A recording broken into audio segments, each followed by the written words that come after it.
Chapter 4. The Adventure of the Radical Candidate. You may picture me driving that 40-horsepower car for all she was worth over the crisp moor roads on that shining May morning, glancing back at first over my shoulder and looking anxiously to the next turning, then driving with a vague eye just wide enough awake to keep on the highway, for I was thinking desperately of what I had found in Scudder's pocket-book. The little man had told me a pack of lies. All his yarns about the Balkans and the Jew anarchists and the Foreign Office Conference were eyewash, and so was Karolides. And yet not quite, as you shall hear. I staked everything on my belief in his story, and had been let down. Here was his book telling me a different tale, and instead of being once bitten twice shy, I believed it absolutely. Why? I don't know.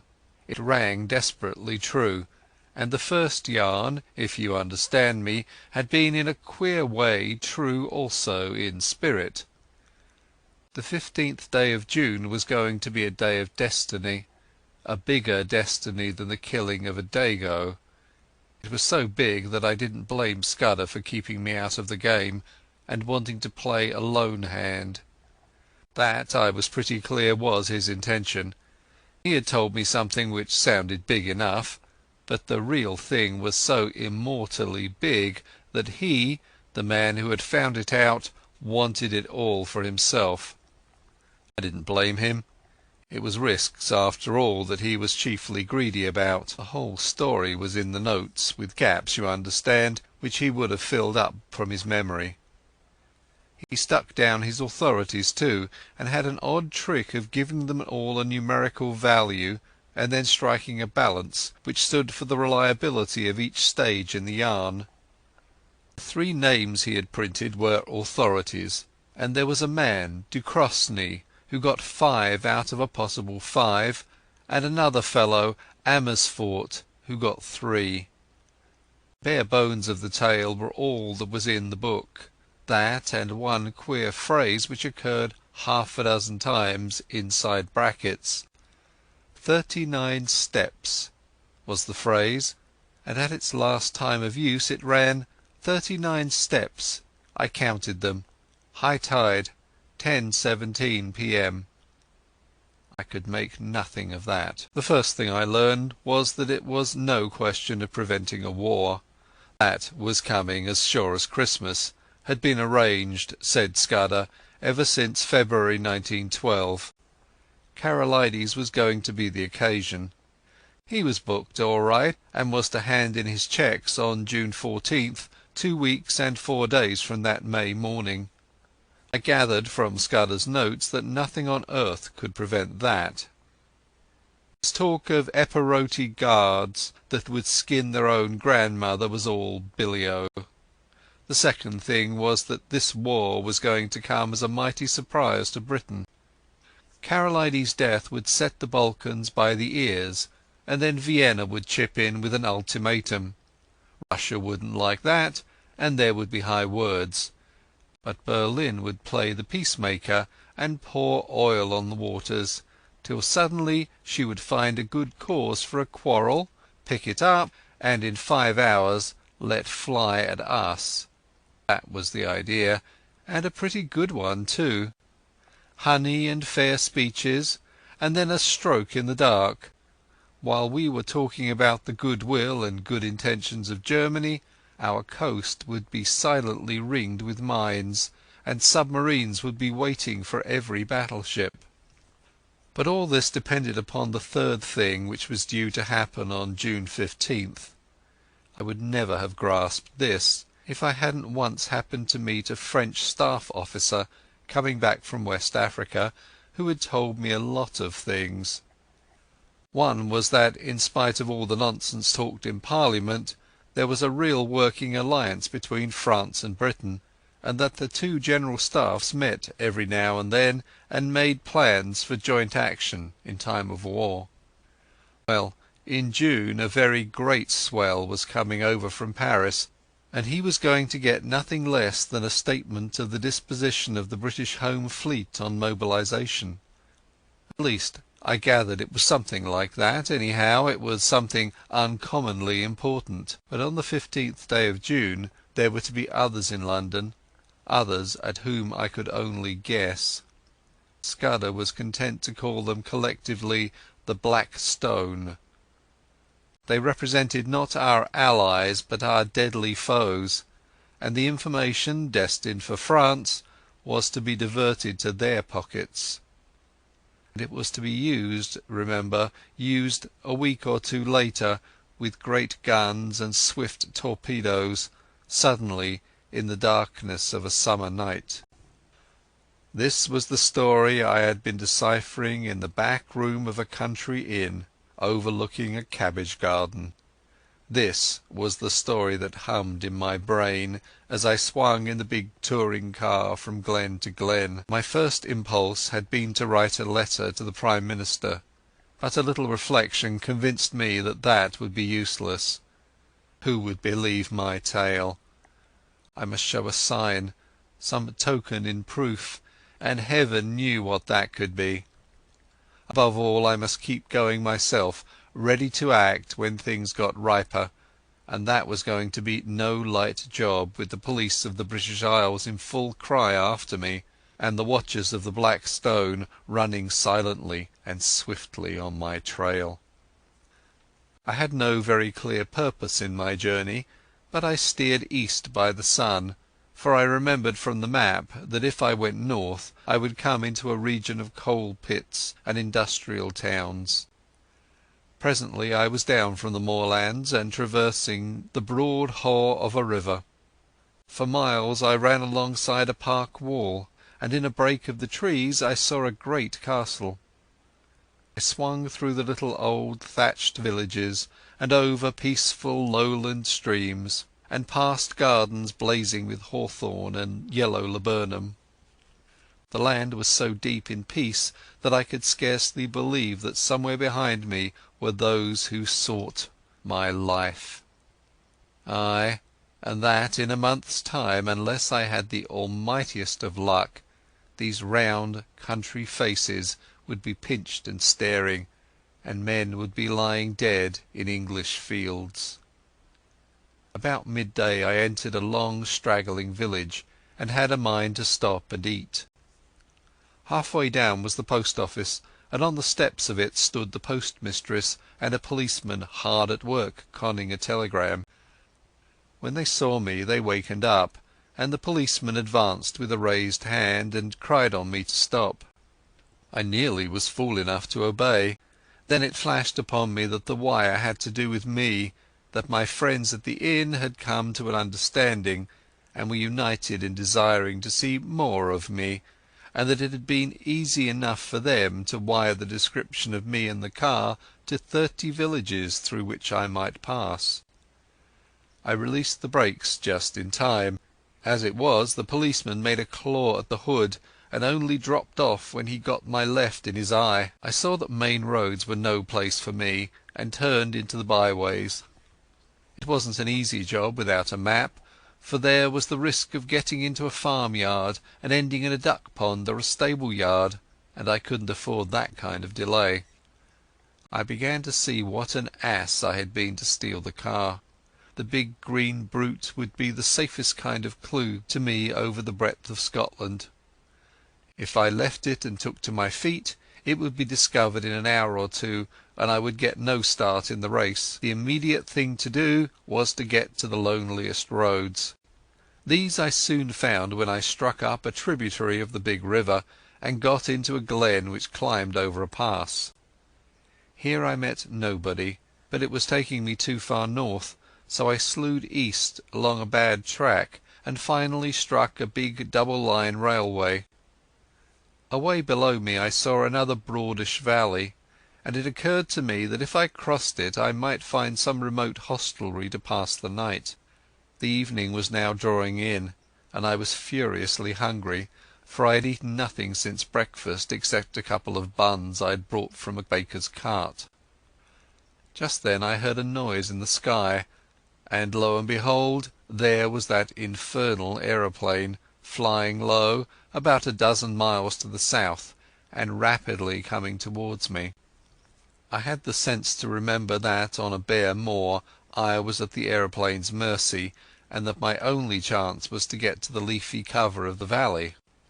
Down the hill I went like blue lightning, screwing my head round whenever I dared to watch that damned flying machine. Soon I was on a road between hedges and dipping to the deep-cut glen of a stream. Then came a bit of thick wood where I slackened speed. Suddenly on my left I heard the hoot of another car, and realized to my horror that I was almost upon a couple of gate-posts through which a private road debouched onto the highway. My horn gave an agonized roar, but it was too late. I clapped on my brakes, but my impetus was too great, and there before me a car was sliding athwart my course. In a second there would have been a deuce of a wreck. I did the only thing possible, and ran slap into the hedge on the right, trusting to find something soft beyond. But there I was mistaken. My car slithered through the hedge like butter, then gave a sickening plunge forward. I saw what was coming, leapt on the seat, and would have jumped out, but a branch of hawthorn got me in the chest, lifted me up and held me, while a ton or two of expensive metal slipped below me, bucked and pitched, and then dropped with an almighty smash 50 feet to the bed of the stream. Slowly that thorn let me go. I subsided first on the hedge, and then very gently on a bower of nettles. As I scrambled to my feet, a hand took me by the arm, and a sympathetic and badly scared voice asked me if I were hurt. I found myself looking at a tall young man in goggles and a yellow ulster, who kept on blessing his soul and whinnying apologies. For myself, once I got my wind back, I was rather glad than otherwise. This was one way of getting rid of the car. "My blame, sir," I answered him. "It's lucky that I did not add homicide to my follies. That's the end of my Scotch motor tour, but it might have been the end of my life." He plucked out a watch and studied it. "You're the right sort of fellow," he said. "I can spare a quarter of an hour, and my house is 2 minutes off. I'll see you clothed and fed and snug in bed. Where's your kit, by the way? Is it in the burn along with the car?" "It's in my pocket," I said, brandishing a toothbrush. "I'm a colonial and travel light." "A colonial!" he cried. "By gad, you're the very man I've been praying for. Are you by any chance a free trader?" "I am," said I, without the foggiest notion of what he meant. He patted my shoulder and hurried me into his car. 3 minutes later we drew up before a comfortable-looking shooting box set among pine trees, and he ushered me indoors. He took me first to a bedroom and flung half a dozen of his suits before me, for my own had been pretty well reduced to rags. I selected a loose blue serge, which differed most conspicuously from my own garments, and borrowed a linen collar. Then he haled me to the dining-room, where the remnants of a meal stood on the table, and announced that I had just 5 minutes to feed. "You can take a snack in your pocket, and we'll have supper when we get back.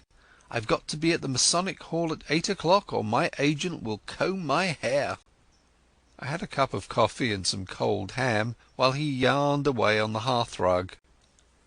"You find me in the deuce of a mess, Mr. By the by, you haven't told me your name. Twisden? Any relation to old Tommy Twisden of the 60th? No? Well, you see, I'm Liberal candidate for this part of the world, and I had a meeting on tonight at Brattleburn. That's my chief town, and an infernal Tory stronghold. I had got the Colonial ex-Premier fellow, Crumpleton, coming to speak for me tonight, and had the thing tremendously billed, and the whole place ground-baited. This afternoon I got a wire from the ruffian, saying he has got influenza at Blackpool, and here I am, left to do the whole thing myself. I had meant to speak for 10 minutes, and must now go on for 40, and though I've been racking my brains for 3 hours to think of something, I simply cannot last the course. Now you've got to be a good chap and help me. You're a free trader, and can tell our people what a wash-out protection is in the colonies. All you fellows have the gift of the gab. I wish to heaven I had it. I'll be for evermore in your debt." I had very few notions about free trade one way or the other, but I saw no other chance to get what I wanted. My young gentleman was far too absorbed in his own difficulties to think how odd it was to ask a stranger who had just missed death by an ace, and who had lost a 1,000-guinea car, to address a meeting for him on the spur of the moment. But my necessities did not allow me to contemplate oddness or to pick and choose my supports. "All right," I said. "I'm not much good as a speaker, but I'll tell them a bit about Australia." At my words the cares of the ages slipped from his shoulders, and he was rapturous in his thanks. He lent me a big driving coat, and never troubled to ask why I had started on a motor tour without possessing an ulster, and as we slipped down the dusty roads, poured into my ears the simple facts of his history. He was an orphan, and his uncle had brought him up. I have forgotten the uncle's name, but he was in the cabinet, and you can read his speeches in the papers. He had gone round the world after leaving Cambridge, and then, being short of a job, his uncle had advised politics. I gathered that he had no preference in parties. "Good chaps in both," he said cheerfully, "and plenty of blighters too. I'm a Liberal because my family have always been Whigs." But if he was lukewarm politically, he had strong views on other things.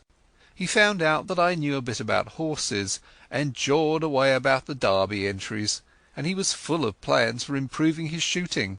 Altogether a very clean, decent, callow young man. As we passed through a little town, two policemen signalled to us to stop, and flashed their lanterns on us.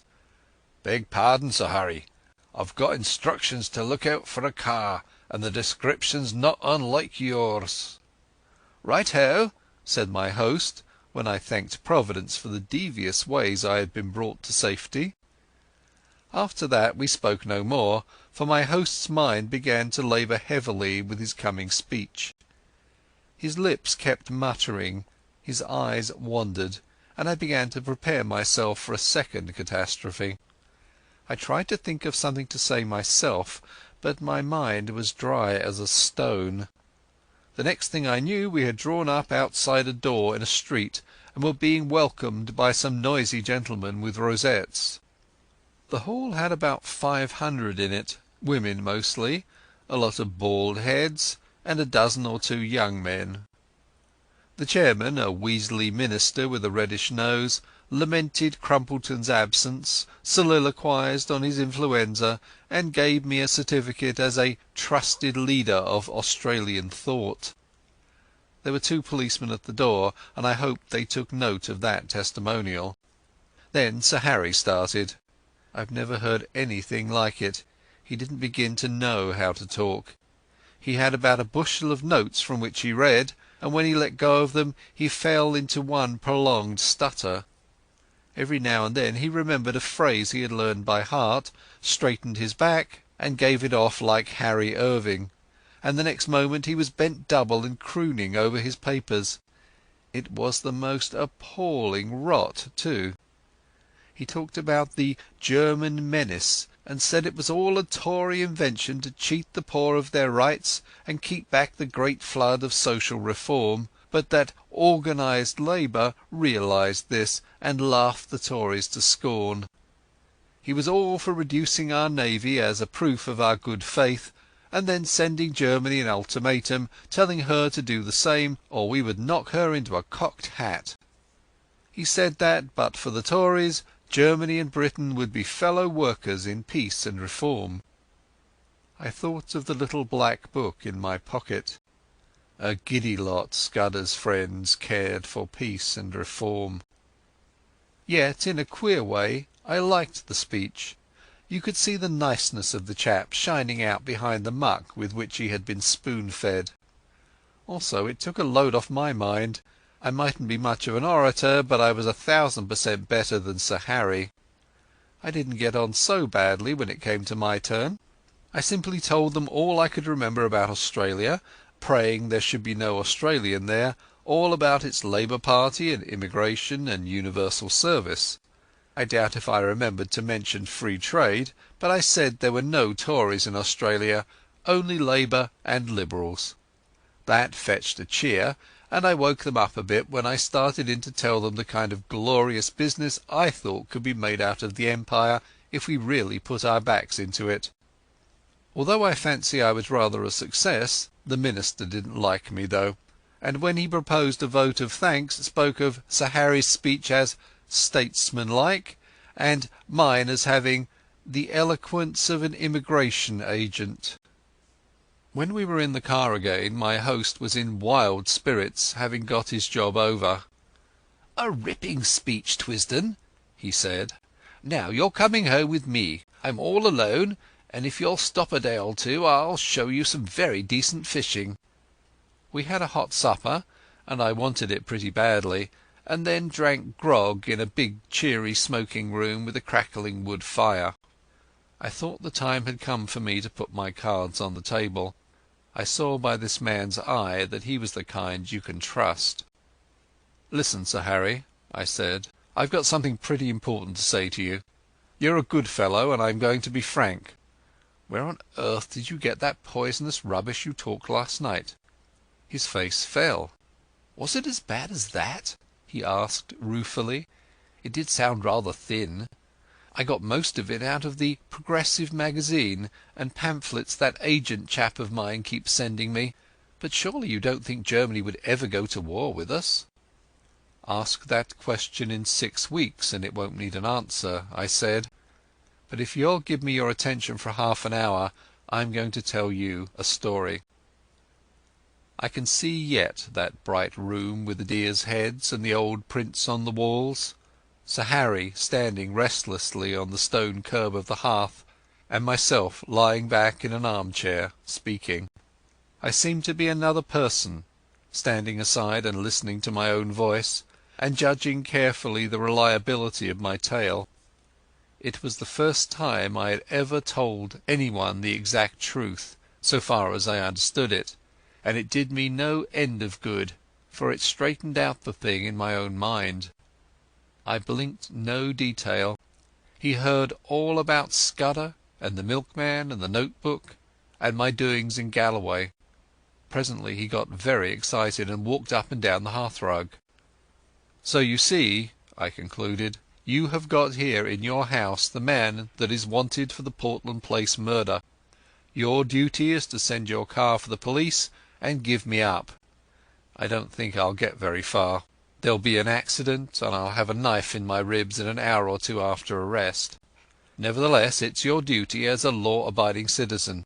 Perhaps in a month's time you'll be sorry, but you'll have no cause to think of that." He was looking at me with bright, steady eyes. "What was your job in Rhodesia, Mr Hannay?" he asked. "Mining engineer," I said. "I made my pile cleanly, and I've had a good time in the making of it. Not a profession that weakens the nerves, is it?" I laughed. "Oh, as to that, my nerves are good enough." I took down a hunting knife from a stand on the wall, and did the old Mashona trick of tossing it and catching it in my lips. That wants a pretty steady heart. He watched me with a smile. "I don't want proofs. I may be an ass on a platform, but I can size up a man. You're no murderer, and you're no fool, and I believe you are speaking the truth. I'm going to back you up. Now, what can I do?" "First, I want you to write a letter to your uncle. I've got to get in touch with the government people some time before the 15th of June. He pulled his moustache. "That won't help you. This is Foreign Office business, and my uncle would have nothing to do with it. Besides, you'll never convince him. No, I'll go one better. I'll write to the Permanent Secretary at the Foreign Office. He's my godfather, and one of the best going. What do you want?" He sat down at the table and wrote to my dictation. The gist of it was that if a man called Twisden—I thought I'd better stick to that name— turned up before June 15th, he was to treat him kindly.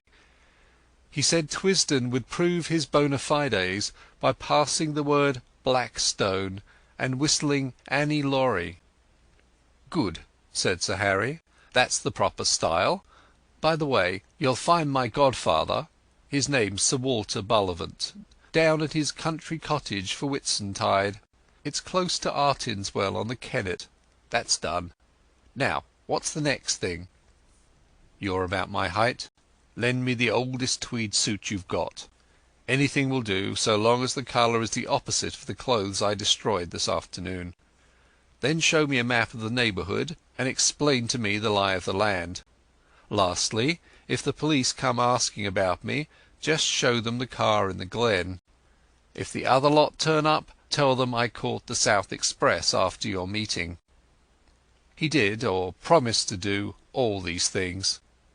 I shaved off the remnants of my moustache and got inside an ancient suit of what I believe is called heather mixture. The map gave me some notion of my whereabouts, and told me the two things I wanted to know: where the main railway to the south could be joined, and what were the wildest districts near at hand. At 2 o'clock he wakened me from my slumber in the smoking-room armchair, and led me blinking into the dark starry night. An old bicycle was found in a tool shed and handed over to me. "First turn to the right up by the long fir wood," he enjoined. "By daybreak you'll be well into the hills. Then I should pitch the machine into a bog and take to the moors on foot. You can put in a week among the shepherds and be as safe as you were in New Guinea."